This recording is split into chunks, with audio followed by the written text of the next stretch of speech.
No. Otieno. Nani munasema sisi tuko sawa. Tuko nini? Otieno.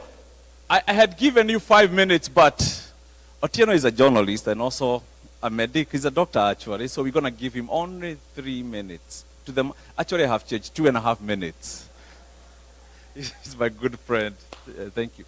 3 minutes, my brother, please.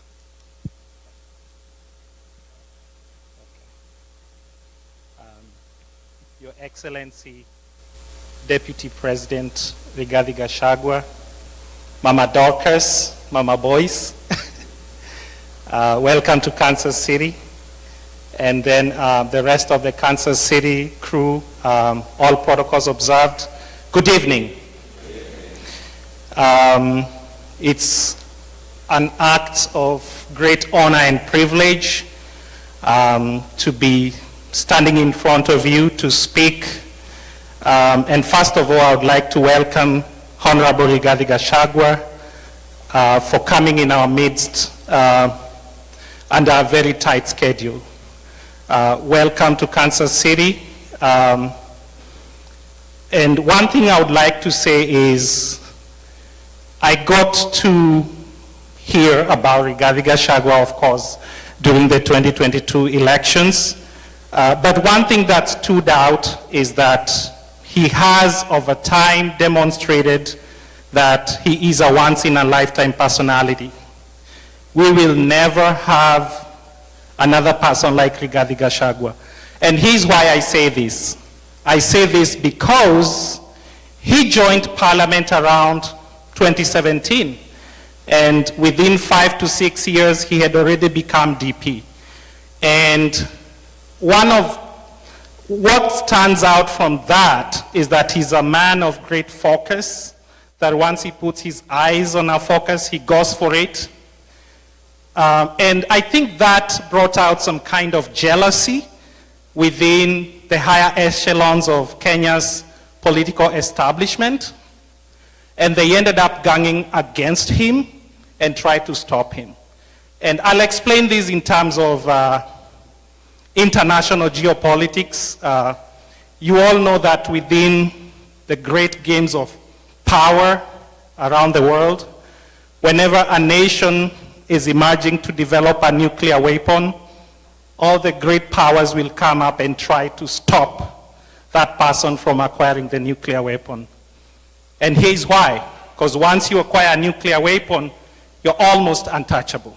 So at the time when whoever he was standing against was beginning to be jealous, is when he was about to truly consolidate his base. And they knew that from that point on, there was no turning back. He was going to spread his tentacles across the nation. And he had to be stopped from coming to the high table. And that's why we watched in horror and sadness around November of 2024 when, the whole system, the whole state machinery was unleashed on the person of Rigathi Gachagua. He was the duly elected Deputy President of Kenya, democratically elected.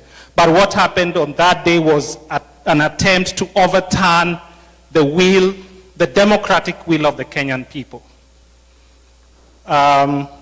You might have left office, but you remain the people's deputy president to date.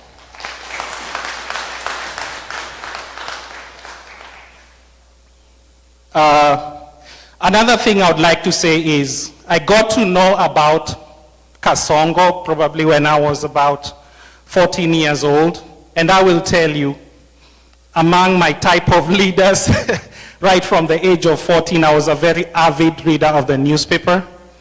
I knew he was like in the same WhatsApp group like Macto or Nicholas B. Watt. What you're seeing today is a clear demonstration of what a Nicholas B. Watt president would have looked like. And who among you would have voted for Nicholas B. Watt? Nobody, right? That's exactly, whatever you are seeing right now is exactly a continuation of what would have become of a nuclear B. Watt presidency.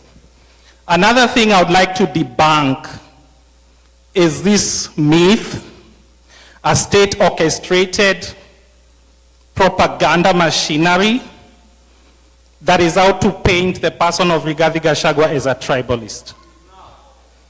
He is not. And I will explain to you what's happening. So Rigathi Gachagua rose to the high echelons very quickly. I mean, from just being a mere member of parliament for Madeira, then very quickly becomes deputy president. You know, these people did not know what to do. But then, at that level of political operation, the greatest priority is to consolidate your base. Raila Odinga did it around 1997 when Raila first ran for president and emerged a distant third. He emerged with about 700,000 votes.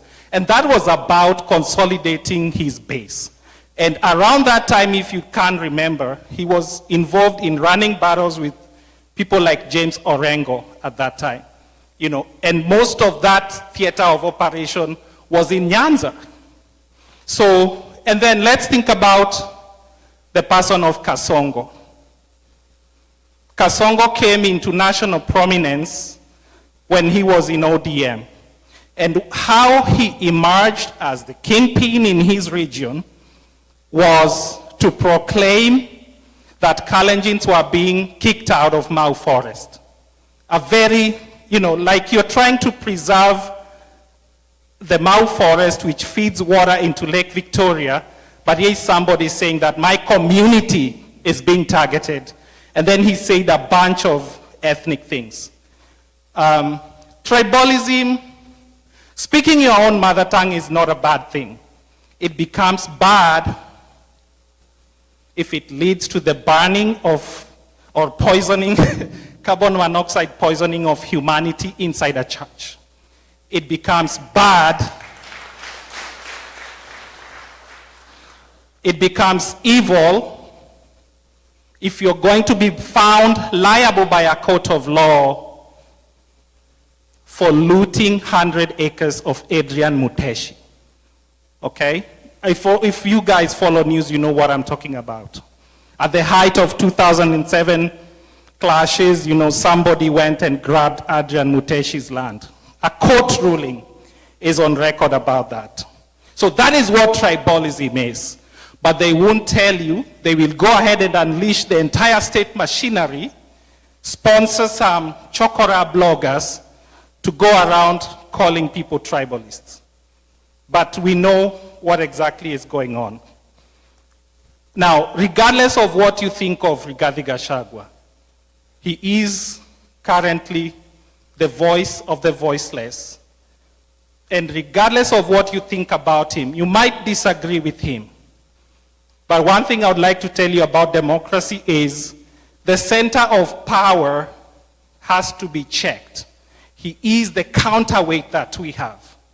The rest of the opposition, yes, we have people, but he is the core. So you have to listen to what he says and try to support him in that journey of liberating the Kenyan people. Again, you might disagree with him. You might disagree with him, but give him the grace, okay? Because he's at this time the custodian and the guardian of our democracy. Eventually, I know whatever happened in November 2024 might affect whether he runs or not, and that is up to the courts to decide.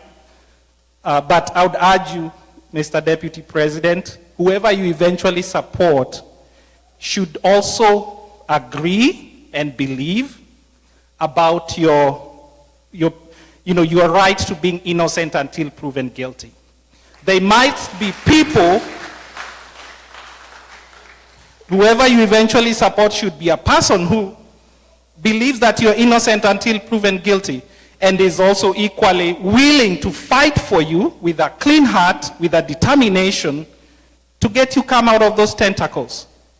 So it should be a person who truly also has that reciprocity. It should be a person who, in their privacy, also prays that you hopefully be on the ballot. Thank you, ladies and gentlemen. All right, Mr. Otieno, thank you to all our esteemed speakers. Your Excellency, we have a lot more. Tuko na Rift Valley, wame line up. Tuko na nini, but hatuna time. All we need you to know is that they all love you.